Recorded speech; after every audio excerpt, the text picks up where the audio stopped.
तो 27 तारीख की वाणी है। प्रातः मुरली। ओम शांति। बाप दादा मधुबन।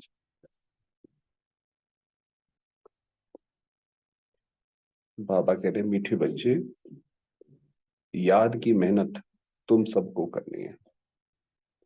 तुम अपने को आत्मा समझ मुझ बाप को याद करो तो मैं तुम्हें सब पापों से मुक्त कर दूंगा। बाबा की पूरी मुरली पिछले 2-3 दिनों से इसी पर चल रही है। बाबा ने कहा मैं पापों से तुम्हें मुक्त कर दूंगा। प्रश्न है, सर्व की सदगति का स्थान कौन सा है जिसके महत्व का सारी दुनिया को पता चलेगा? तो आवु भूमि है सबकी सदगति का स्थान।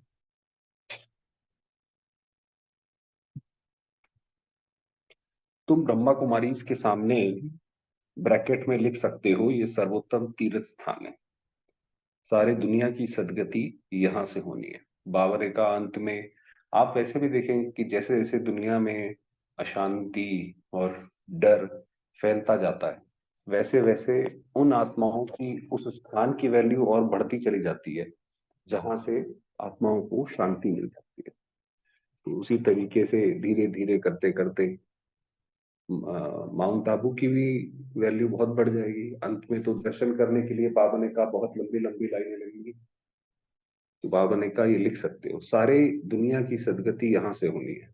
सर्व का सदगति दाता बाप और आदम यानी ब्रह्मा यहाँ पर आकर बैठकर सबकी सदगति करते हैं। आदम अर्थात आदमी, वह देवता नहीं है। ब्रह्मा बाबा देवता नहीं है, पहले जब पुरुषार्थ कर रहे थे, है ना। उसे भगवान भी नहीं कह सकते हैं। चलो अब तो भगवान भी नहीं कह सकते हैं, भगवान तो एक ही है। ओम शांति।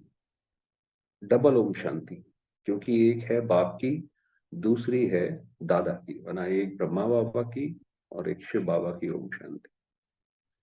दोनों की आत्मा है ना, वह है परमात्मा, सुप्रीम आत्मा। और यह है आत्मा जो ब्रह्मा बाबा की आत्मा है, वो भगवान नहीं है। वह भी लक्ष्य बतलाते हैं कि हम परम धाम के रहवासी हैं। दोनों ऐसे कहते हैं। बाप भी कहते हैं ओम शांति, ये भी कहते हैं ओम शांति। बच्चे भी कहते हैं ओम शांति, अर्थात हम आत्मा शांति धाम के निवासी हैं। इसीलिए बाबा ने बताया कि जब भी आपस में मिलो तो ओम शांति से एक दूसरे को ग्रीट करो, ताकि उस वक्त याद आए कि मैं आत्मा शांति धाम की रहने वाली हूँ। कितनी अच्छी बात देखिए, हमारे तो ग्रीट करने में ही सारा ज्ञान है। यहाँ अलग अलग होकर बैठना है, अंग से अंग नहीं मिलना चाहिए, क्योंकि हर एक की अवस्था में योग में रात दिन का फर्क है। क्योंकि नीचे बैठते थे कई बार, तो बाबा ने कहा अलग अलग बैठो। कोई बहुत अच्छा याद करते हैं, कोई बिल्कुल याद नहीं करते हैं। तो जो बिल्कुल याद नहीं करते वह है पापात्मा। बाबा ने कहा जो बिल्कुल भी याद नहीं कर पाते हैं वह पापात्मा है। तमो प्रधान, और जो याद करते हैं वह हो गए पुण्य आत्मा, सतो प्रधान। क्योंकि बाबा की याद भी ऐसी बुद्धि में ही बैठेगी जो सतो प्रधान होगी। बहुत फर्क हो गया ना, ये तमो प्रधान बुद्धि बाबा को समझ ही नहीं पाएगी कि बाबा कैसे करता है, कौन है, क्या है। तो इसलिए बाबा ने कहा सतो प्रधान तमो प्रधान, बहुत फर्क हो गया ना। घर में भल इकट्ठे रहते हैं, परंतु फर्क तो पड़ता है ना।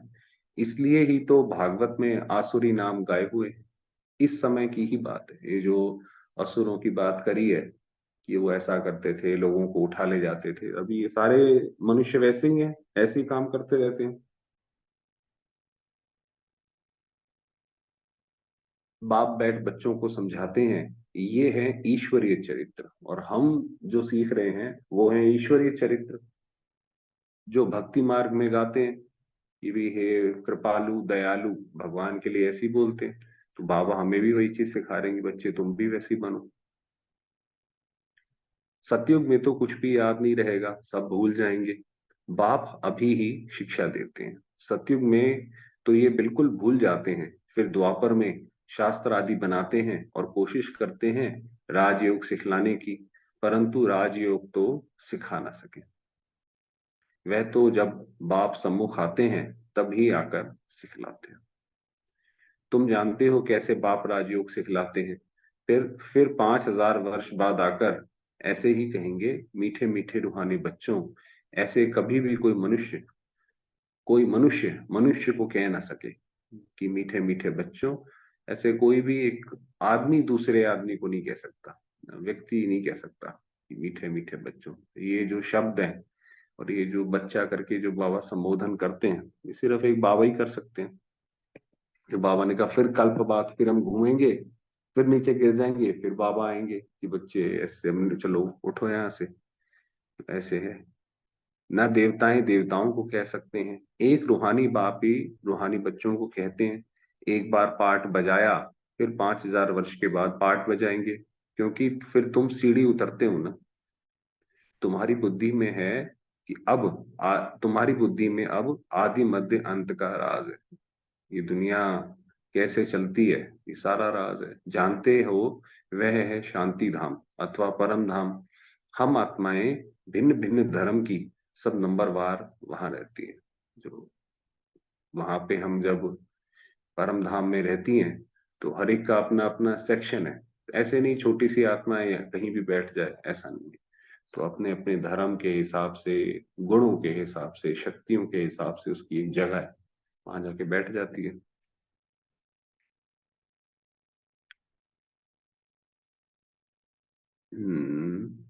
हाँ, तो सीढ़ी उतरते हो, तुम्हारी बुद्धि में अब आदि मध्य अंत का राज है। जानते हो वह है शांति धाम और परम धाम। हम आत्माएं भिन्न भिन्न धर्म की सब नंबरवार वहां रहती हैं, निराकारी दुनिया में। जैसे स्टार्स देखते हो ना, कैसे खड़े हैं, कुछ देखने में नहीं आता, ऊपर में कोई चीज नहीं है, ब्रह्म तत्व है। यहाँ तुम धरती पर खड़े हो, ये है कर्म क्षेत्र। ये तो कर्म क्षेत्र है, यहाँ पे कर्म का है फल। यहाँ आकर शरीर लेकर कर्म करते हैं। बाप ने समझाया है, तुम जब मेरे से वर्षा पाते हो तो 21 जन्म तुम्हारे कर्म अकर्म हो जाते हैं, क्योंकि वहां रावण राज्य ही नहीं होता है। एक बार हमने बाबा से वर्षा पा लिया तो बस फिर वहां पे हमारे कोई भी कर्म नहीं है, ना कोई इसलिए दुख है। वह है ईश्वरीय राज्य, जो अब ईश्वर स्थापन कर रहे हैं। तो वहां की जो भी रीति रस्म होगी, प्रथा होगी, वो सारी ईश्वर की स्थापन, जो अभी जो हमने देखते हैं कि बाबा कैसे हमें बात करते हैं, किस तरीके से सारा काम काज चलता है, वही वहां पे भी चलेगा। तो ईश्वरीय दुनिया होगी वो, इसीलिए उसको शिवालय भी कहते हैं। बच्चों को समझाते रहते हैं, शिव बाबा को याद करो तो स्वर्ग के मालिक बनो। स्वर्ग शिव बाबा ने स्थापन किया ना, तो शिव बाबा को और सुखधाम को याद करो। पहले पहले शांति धाम को याद करो तो चक्र भी याद आएगा। बच्चे भूल जाते हैं, इसलिए घड़ी घड़ी याद कराना पड़ता है। हे मीठे मीठे बच्चों, अपने को आत्मा समझो और बाप को याद करो, तो तुम्हारे पाप भस्म हो। प्रतिज्ञा करते हैं, तुम याद करेंगे तो पापों से मुक्त करूंगा। ये बाबा की प्रतिज्ञा कि अगर हम बाबा को याद करेंगे तो बाबा हमें पापों से मुक्त कर देंगे। बाप ही पतित पावन सर्वशक्तिमान अथॉरिटी है। उनको वर्ल्ड ऑलमाइटी अथॉरिटी कहा जाता है। वैसे तो दुनिया में भी ये लोग कहते हैं ये भाई पाप हरो देवा, ऐसे ऐसे करके जो आरती आती है उसमें वो गाते हैं। मगर उन्हें ये नहीं पता कि भगवान पाप हरेगा कैसे, क्योंकि हमने कोई विकर्म कर दिया, अब उसकी सजा तो मिलेगी या उसका फल तो मिलेगा ही। पाप उसके फल से तो नहीं बचा सकता, क्योंकि वो तो अन्याय हो जाए अगर उसके फल से बचा ले तो इसीलिए पाप कर्म का फल है, उससे बचने का उपाय है पुण्य कर्म। तो बाबा को याद करो, सबसे बड़ा कर्म है, ऐसे बचाते हैं। तो वह सारे सृष्टि के आदि मध्य अंत को जानते हैं, वेदों शास्त्रों आदि सबको जानते हैं। तब तो कहते हैं इनमें कोई सार नहीं है। बाबा ने कहा ये जो जितने भी वेद शास्त्र हैं, कोई भी धर्म के, इनमें कोई सार नहीं है। गीता में भी कोई सार नहीं है। भल वह सर्वशास्त्रमयी शिरोमणि है माई बाप की, बाकी सब है बच्चे। मतलब गीता सबसे बड़ी है, बाकी सब उन्हीं से निकले, तो जैसे उनके बच्चे हैं।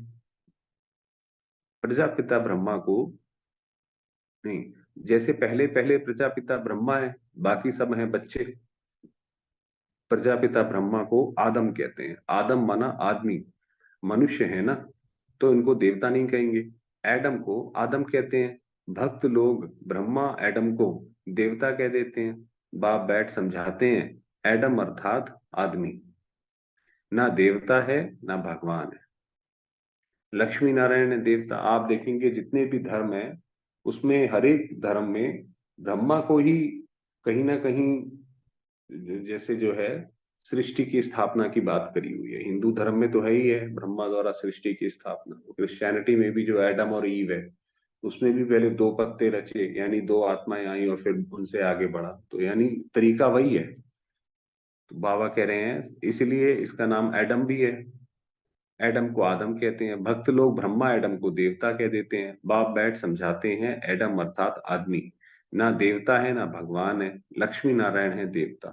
डीटिज्म है पैराडाइज में, जो देवताई धर्म जो है वो स्वर्ग में है। नई दुनिया है ना, वह है वंडर ऑफ द वर्ल्ड। बाकी तो सब है माया के वंडर। द्वापर के बाद माया के वंडर्स होते हैं। अब ये जब द्वापर के बाद माया के वंडर, लोग कैसे कैसे एक दूसरे को मारते हैं, काटते हैं, दुख देते हैं, ये माया के वंडर्स हैं। ईश्वरीय वंडर है हेवन। जो सबसे बड़ा वंडर ऑफ द वर्ल्ड है वो है स्वर्ग, जहाँ पे हम जाएंगे। जो बाप ही स्थापन करते हैं। अभी स्थापन हो रहा है। ये जो देल वाला मंदिर है इसकी वैल्यूज का किसको भी पता नहीं है। मनुष्य यात्रा करने जाते हैं तो सबसे अच्छा तीर्थ स्थान ये है। तुम लिखते हो ब्रह्मा कुमारी ईश्वरीय विश्वविद्यालय आबू पर्वत, तो ब्रैकेट में ये भी लिखना चाहिए सर्वोत्तम तीर्थ स्थान। क्योंकि तुम जानते हो ये सर्व की सदगति यहाँ से होती है। जो भी सर्व की सदगति है वो होनी यहीं से है, इन्हीं सेंटरों से होनी है और फिर माउंट आबू से होनी है। अंत में बाबा ने कहा जब ये विनाश होगा तो तुम्हारे ये जो सेंटर है ये एशलम बन जाएंगे। यहाँ के लोग शरण लेंगे, कहेंगे भी हमारा मन और दुनिया से भी बचाव यहीं से होता है। तो ऐसे करके बोलेंगे। जैसे सर्व शास्त्र में शिरोमणि गीता है, वैसे सर्व तीर्थों में श्रेष्ठ तीर्थ आबू है। वे आखिर में जैसे बताया कि सिर्फ आबू रह जाएगा, क्योंकि अब जो तीर्थ भी होते जाते हैं वहां पर भी कमर्शलाइजेशन आता जाता है। लोग पैसे की करते जाते हैं कि पैसा दो आपकी एंट्री ऊपर करा देंगे, तो जैसे वो चीज आती जाती है। तो मनुष्य पढ़ेंगे, अटेंशन जाएगा। सारे वर्ल्ड के तीर्थों में ये है सबसे बड़ा तीर्थ, जहां बाप बैठ सबकी सदगति करते हैं। तीर्थ तो बहुत हो गए हैं। गांधी की समाधि समाधि को भी तीर्थ समझते हैं। सब जाकर वहां फूल आदि चढ़ाते हैं, उनको कुछ पता नहीं। तुम बच्चे जानते हो ना, तो तुमको यहाँ बैठे दिल अंदर बड़ी खुशी होनी चाहिए। हम हेवन की स्थापना कर रहे हैं। अब आप कहते हैं अपने को आत्मा समझ, मुझे याद करो। पढ़ाई भी बहुत सहज है, कुछ भी खर्चा नहीं लगता है। तुम्हारी मम्मा को एक पाई खर्चा लगा, माना ये जो पढ़ाई हम बाबा की पढ़ रहे हैं इसमें कोई खर्चे की बात ही नहीं है। तो ये तो बस आप मुरली सुनो, हो सके तो अमृत वेले उठो और बाबा को याद करो, बस इसमें कोई है ही नहीं। तो बाबा ने कहा मम्मा को खर्चा लगा। जो मम्मा जगदम्बा सरस्वती जब आई थी तो वो तो एक भी पैसा नहीं लाई थी। उस वक्त तो उनकी माली हालत बहुत वैसी थी, तो वो तो वैसी की वैसी आके समर्पित हो गई थी। बगैर कौड़ी खर्चा पढ़कर कितनी होशियार नंबर 1 बन गई, राजयोगिन बन गई। मम्मा जैसी कोई भी नहीं निकली है। देखो आत्माओं को ही बाप बैठ पढ़ाते हैं, आत्माओं को ही राज्य मिलता है। आत्मा ने ही राज्य गंवाया है। इतनी छोटी सी आत्मा कितना काम करती है। बुरे से बुरा काम है विकार में जाना। बाबा ने कहा पहली बात तो ये कि आत्मा ही सारे काम करती है, और बाबा ने कहा सबसे गलत काम है काम विकार में जाना। आत्मा 84 जन्मों का पार्ट बजाती है। छोटी सी आत्मा में कितनी ताकत है, सारे विश्व पर राज्य करती है। इन देवताओं की आत्मा में कितनी ताकत है। हर एक धर्म में अपनी अपनी ताकत होती है ना। बाबा ने कहा जब आत्मा शुरुआत से पहले नीचे उतरती है, वो तो जैसे ही वो अपने जीवन में आती है तो उसकी शक्ति धीरे धीरे क्षीण कम होने लग जाती है, क्योंकि इन्वेस्ट करती है ना भाई। जैसी शरीर में आई तो एक्शन भी लेगी, थॉट भी जनरेट करेगी, तो उसकी वजह से उसकी शक्ति कम कम होती जाती है। तो पहले तो उसकी शक्ति बहुत अच्छी होती है। हर धर्म में भी पहले शक्ति बहुत होती है, धर्म में भी ताकत होती है। क्रिश्चियन धर्म में कितनी ताकत है, आत्मा में ताकत है जो शरीर द्वारा कर्म करती है। आत्मा ही यहाँ आकर इस कर्म क्षेत्र पर कर्म करती है। वहां बुरा कर्तव्य होता नहीं। आत्मा विकारी मार्ग में जाती है। तब तब है जब रावण राज्य होता है, तब वो विकारी बनती है। मनुष्य तो कह देते विकार सदैव है ही है, कि भाई ये जो विकार चले आ रहे हैं, भाई उनको लगता है देवताओं ने भी बच्चे ऐसे ही पैदा किए, ये तो हमेशा से चले आ रहे हैं। ऐसा नहीं है। तुम समझा सकते हो वहां रावण राज्य ही नहीं तो विकार हो कैसे सकते। वहां है ही योग बल। आप देखो जो हमारे जो ग्रंथ भी हैं, जैसे महाभारत है, उसमें है, उसमें भी बच्चे उसमें दिखा रखे हैं, भाई कोई सूर्य से हो गया, सूर्य को याद किया उनको हो गया, भाई कर्ण वैसे हुआ था। तो इसका मतलब वो योग बल की बात कर रहे हैं कि भाई योग बल से हुए बच्चे। भारत का राजयोग मशहूर है। बहुत सीखना चाहते हैं, परंतु जब तुम सिखलाओ और तो कोई सिखला ना सके। जैसे महर्षि था, कितनी मेहनत करता था योग सिखलाने के लिए, परंतु दुनिया थोड़ी जानती है कि ये हठ योगी राजयोग कैसे सिखलाएंगे। भाई अब भारत का प्राचीन योग है मशहूर, ये बात सही है, मगर वो योग कौन सा है। लोग समझते हैं भाई हठ योग है, एक टांग के ऊपर टांग चढ़ा के या अलग अलग तरीके से कमर दर्द ठीक कर दिया, तो उनको लगता है भाई ये प्राचीन योग है। बाबा कहते हैं तुम सिखा सकते हो। चिन्मयानंद के पास कितने जाते हैं, एक बार वह कह दें कि सचमुच भारत का प्राचीन राजयोग सिवाय बीके के कोई समझा नहीं सकते हैं तो बस। परंतु ऐसा कायदा नहीं है जो अभी ये आवाज हो। बाबा ने कहा अभी ये नहीं होगा, ये तो अंत में होगा, जब सब कुछ हार जाएंगे, जब उन्हें लगेगा कि बिल्कुल नहीं हो सकता ये तो फिर उनका ध्यान जाएगा कि कौन ये सिखाने सिखा रहा है। तो फिर वो अंधेरे में जैसे वो दीपक चमकेगा। पिछाड़ी में कहते हैं ना, अहो प्रभु अहो शिव बाबा आपकी लीला, अभी तुम समझते हो तुम्हारे सिवाय बाप को सुप्रीम बाप, सुप्रीम टीचर, सुप्रीम सतगुरु और कोई समझते नहीं। वही बताया अंत में कहेंगे हे प्रभु तुम आए और हमें पता भी ना पड़ा। अंत में तब कहेंगे। यहाँ भी बहुत है जिनको चलते चलते माया हैरान कर देती है तो बिल्कुल बेसमझ बन पड़ते हैं। बड़ी मंजिल है, युद्ध का मैदान है, इसमें माया विघ्न डालती है। वो लोग विनाश के लिए तैयारी कर रहे हैं। दुनिया में तो लोग, बाबा ने एक बार कहा था, मरने की तैयारी कर रहे हैं, अलग अलग तरीके से कैसे मरा जा सकता है। तो आप देख रहे हैं दुनिया में तो लोग एक दूसरे को मार रहे हैं। तुम यहाँ पांच विकारों को जीतने के लिए पुरुषार्थ कर रहे हो। तुम विजय के लिए व विनाश के लिए पुरुषार्थ कर रहे हो। दोनों काम इकट्ठा होगा ना। अभी टाइम पड़ा है, हमारा राज्य थोड़े ही स्थापन हुआ है, राजाएं प्रजा अभी सब बनने हैं। तुम आधा कल्प के लिए बाप से वर्षा लेते हो, बाकी मोक्ष तो कोई को मिलता। बाबा ने कहा मोक्ष किसी को नहीं मिलेगा। वह लोग भल कहते हैं फलाने ने मोक्ष को पाया, मरने के बाद उनको थोड़ी ही मालूम है कि कहाँ गया। ऐसे ही गपोड़े मारते रहते हैं। कोई बड़ा व्यक्ति मरता है, कहते हैं वही इन्हें मोक्ष प्राप्त हुआ। अरे तुम्हें कैसे पता मोक्ष प्राप्त हुआ। कोई मोक्ष प्राप्त होने का मतलब हो गया सारे कर्मों का हिसाब किताब यही चुकतू कर दिया। ऐसा हो गया क्या कि सारे कर्म पूरे हो गए। तो ऐसा तो नहीं है। तुम जानते हो जो शरीर छोड़ते हैं वह फिर दूसरा शरीर जरूर लेंगे। फिर पितृ क्यों करते हैं, श्राद्ध क्यों करते हैं, है ना। मोक्ष पा नहीं सकते हैं। ऐसे नहीं कि बुदबुदा पानी में लीन हो जाता है, तो ऐसे तो ये तो आत्मा का ज्ञान ही खराब हो गया कि भाई आत्मा अगर बुदबुदे की तरह उसमें लीन हो गई तो आत्मा का विनाश हो गया। अगर उसके अपने अस्तित्व खत्म हो गया तो विनाश हो गया। बाप कहते हैं ये शास्त्र आदि सब भक्ति मार्ग की सामग्री है। ये तो यहाँ पे सब भक्ति भावना प्रकट की हुई है, सत्य सत्य नहीं है उसमें। तुम बच्चे सम्मुख सुनते हो, गरम गरम हलवा खाते हो। सबसे जास्ती गरम हलवा कौन खाते हैं, गरम हलवा माना ये ज्ञान की बात कर रहे हैं बाबा। ब्रह्मा, ये तो बिल्कुल उनके बाजू में बैठते हैं, क्योंकि जैसे ही शिव बाबा कुछ बोलते हैं तो सबसे पहले तो अपने कानों को सुनाई पड़ता है। तो ब्रह्मा बाबा को बाबा कह रहे हैं सबसे पहले ये खाते हैं। झट सुनते हैं और धारण करते हैं, फिर यही ऊंच पद पाते हैं। सूक्ष्म वतन में वैकुंठ में इनका ही साक्षात्कार करते हैं। यहाँ भी उनको ही दिखाते हैं इन आंखों से। बाप पढ़ाते तो सबको है, बाकी है याद की मेहनत। याद में रहना जैसे तुमको डिफिकल्ट लगता है वैसे इनको भी। देखिए कितना निरंकारी होके बाबा ने बताया कि जैसे तुम्हें डिफिकल्ट लगता है बाबा की याद में रहना, घड़ी घड़ी भूल जाता है, तो बाबा ने कहा इनको भी डिफिकल्ट लगता है। इसमें कोई कृपा की बात नहीं है। ऐसा नहीं कि बाबा ने इनके ऊपर कोई कृपा कर दी या कुछ है। हर एक अपनी अपनी मेहनत तो करेगा ही। तो इसी तरीके से बाबा भी मेहनत करते हैं हमारी तरह से।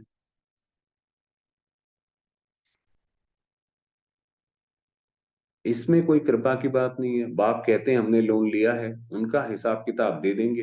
बाकी शिव बाबा ने कहा कि ये जो शरीर लिया है तुम्हारा, इसका हम हिसाब किताब दे देंगे, वो अलग बात है, वो अलग कर्म है, ये अलग कर्म है। बाकी याद का पुरुषार्थ तो इनको भी करना है।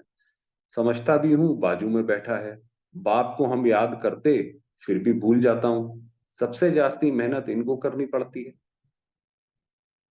युद्ध के मैदान में जो महारथी पहलवान होते हैं, जैसे हनुमान का मिसाल है, तो उनकी ही माया ने परीक्षा ली, क्योंकि वह महावीर था। जो आगे है सबसे पहले तो माया उसी के साथ जो है लड़ती है। तो बाबा के साथ, बाबा के सामने जो हमारे सामने आती हैं, वो पहले बाबा के सामने आती हैं परिस्थितियां। जितना जास्ती पहलवान, उतना जास्ती माया परीक्षा लेती है। तूफान जास्ती आते हैं।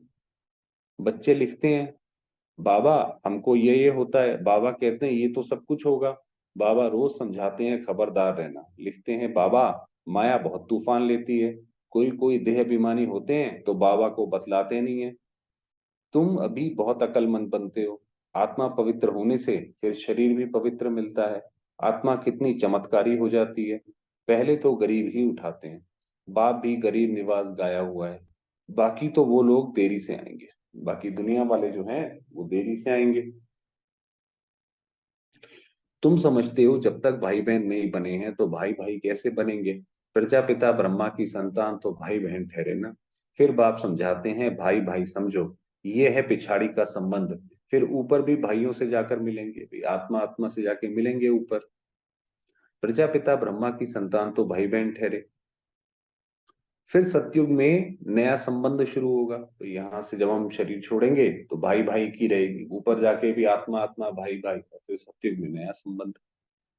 वहां पर साला चाचा मामा आदि बहुत संबंध नहीं होते हैं, संबंध बहुत हल्का होता है, जो फिर बढ़ता जाता है। अब तो बाप कहते हैं भाई बहन भी नहीं, भाई भाई समझना है। नाम रूप से भी निकल जाना है। बाप भाइयों को ही पढ़ाते हैं। प्रजापिता ब्रह्मा है, तब भाई बहन है ना। श्री कृष्ण तो खुद ही बच्चा है, वह कैसे भाई भाई बनाएंगे। गीता में भी ये बातें नहीं है। ये है बिल्कुल न्यारा ज्ञान। ड्रामा में सब नूंद है। एक सेकंड का पार्ट ना मिले दूसरे सेकंड से, कितने मास, कितने घंटे, कितने दिन पास होने हैं। फिर 5,000 वर्ष के बाद ऐसे ही पास होंगे। कम बुद्धि वाले तो इतनी धारणा कर ना सकें, क्योंकि ये ज्ञान गहरा है। इसलिए बाप कहते हैं ये तो बहुत सहज है। अपने को आत्मा समझो, बेहद के बाप को याद करो। पुरानी दुनिया का विनाश भी होना है।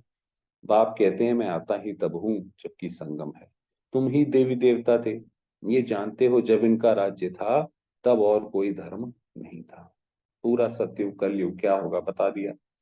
अभी तो इन्हों का राज्य है नहीं।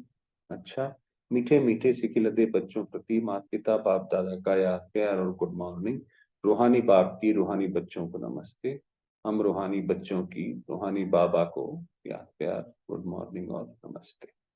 धारणा के लिए मुख्य सार है, अब पिछाड़ी का समय, वापस घर जाना है। इसलिए अपनी बुद्धि नाम रूप से निकाल देनी है।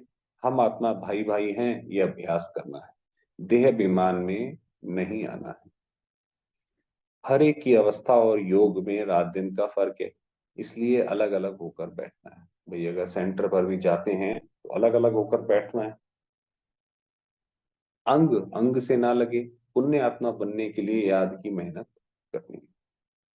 वरदान दिया, बाप के प्यार में अपनी मूल कमजोरी कुर्बान करने वाले ज्ञानी तू आत्मा बन। क्योंकि हर एक आत्मा में पुराने जन्मों के कुछ ना कुछ ऐसे संस्कार तो रह गए हैं, जो एक कमजोरी है वो निकलती नहीं है। तो बाबा ने कहा बाप के स्नेह में वो कुर्बान कर।